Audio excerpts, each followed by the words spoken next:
Hey, today we're going to go over the exact shading technique that I use on pretty much every sketch that I use pen with. So I'm going to teach you that. I'm going to teach you a short version of it. It's going to be a little bit simplified. So if you're new at this, it should be extremely easy to understand and you're going to love it. So let's get ready and get started. This is for beginners. One more thing, it says 90% of you are not subscribed. So hit that subscribe button so you don't miss any video. So let's get into it.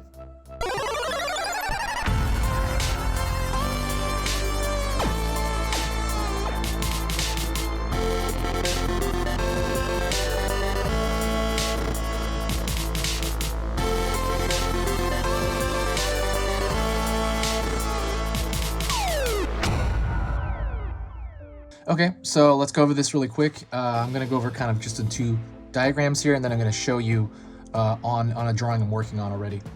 So the idea when you're doing cross-hatching is that you're pulling a line. Let's say the shadow's down here on this square. You're going to pull straight lines out from the direction that it's in, and then you're going to pull them on the corners as well. So for example, this is a flat surface, and I'm going to pull lines upward and across. And the idea is that these interweave and actually end up kind of dissipating out here. You can dissipate them by spreading them apart. So if you tighten these lines, it is going to create a darker shape, and that's going to create more shadow. And if you lighten them up, for example, if you put them out here and you spread them out, it will not create a solid shape. So that's kind of the basic idea. Like I said, if you spread them out, let's say like this, and you're trying to replicate that surface, right? It's a flat surface. This line's going this way, that way, and then diagonally across. See how it's it's like a net that's not very tight. And that doesn't really, when you squint your eyes, it doesn't really come out as like a dark shadow. It comes out like a value, just like some mid-tone. This comes out more like a shadow, and you can even tighten that up as much as you want. And that's what I end up doing in my actual drawings. Let's go over here for the cylinder. So when you're doing the cylinder, you want to remember that everything wraps around the form of the object. So that's a square, that's a flat surface, but let's go over here to this cylinder. It's gonna wrap, every line is gonna wrap around the form. And if you do them really tiny, they will start to disappear, but there's something about it. It'll look more 3D. It'll look more dimensional just by doing this rather than just kind of scratching it in very flatly. So I'm wrapping this around the form, and then I'm going to try to interweave them like I did here as well. I'm going to cross them over. I'm going to slightly angle them off, but still they're going to wrap around the form that they're covering, right? So remember about wrapping around the form. Imagine like little ants climbing on the surface of this cylinder and walking on it. What would that cylinder be shaped like, right? It's gonna be like this. It's gonna walk over here and walk around it and on it. Let's do the other way as well. So that was that way. Pull up. Let's crosshatch them the other way.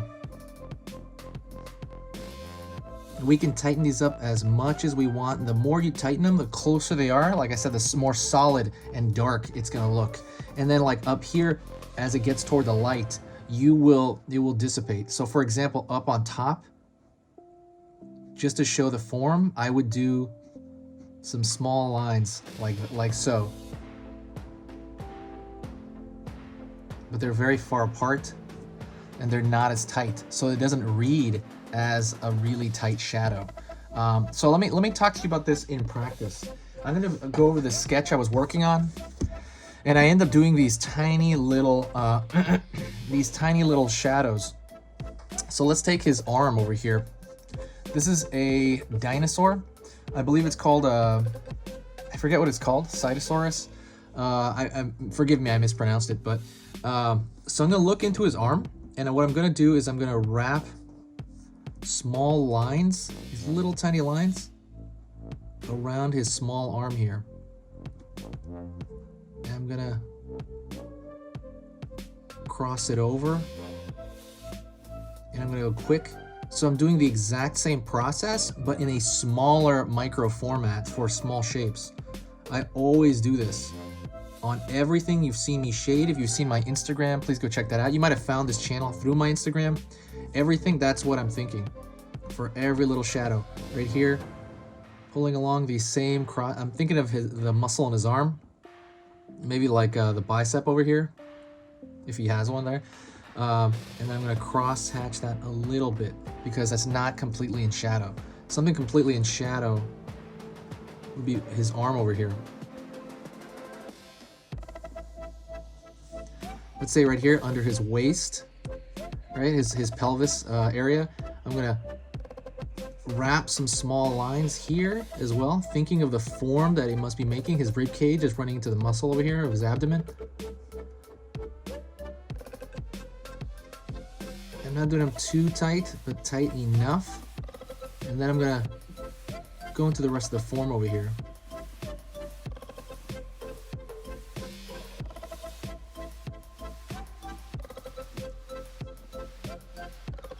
And as it gets to the top, see, I'm gonna do this to all these small shapes right here, the muscle, because the shadow's coming from above. So whatever's in slight darkness or halftone, I am gonna shade slowly. And I will do it along the leg. I will do it as much, you can do it all over if you want. It's up to you.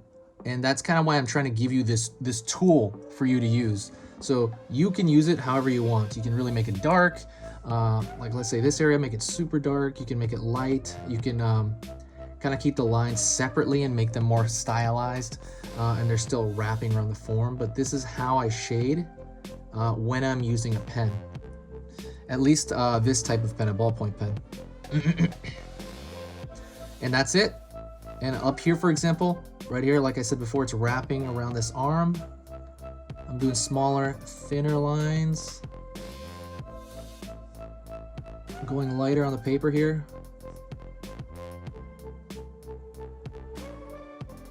And it starts to kind of rub together. I hope this is helpful. If this is helpful, please give me a thumbs up. But this is a very simple way I crosshatch. I didn't talk too much about the light source. I talked more about the technique of the crosshatching. Light source is coming from above, obviously, and the shadow will be toward the bottom of whatever figure I'm drawing, almost always.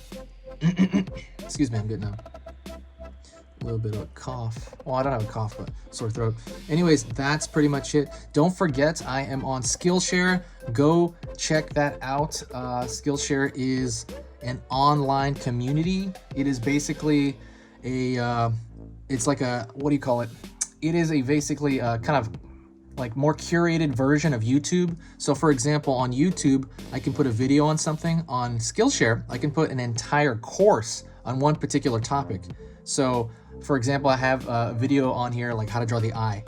But on Skillshare, I have an entire course. I have 7 videos hyper-focused on drawing the eyeball. And these programs are very, like, they're quality because they get rid of programs they don't think are quality enough for the website. They will actually get rid of the programs. So they're really, really awesome. The stuff on that site is pretty much guaranteed cool, like everything. It's not just drawing. There's tutorials for like guitar and everything you can think about. But it is 30 bucks a month-ish, around there. Normally it's 30 bucks a month, but since you're watching this video, check out the description.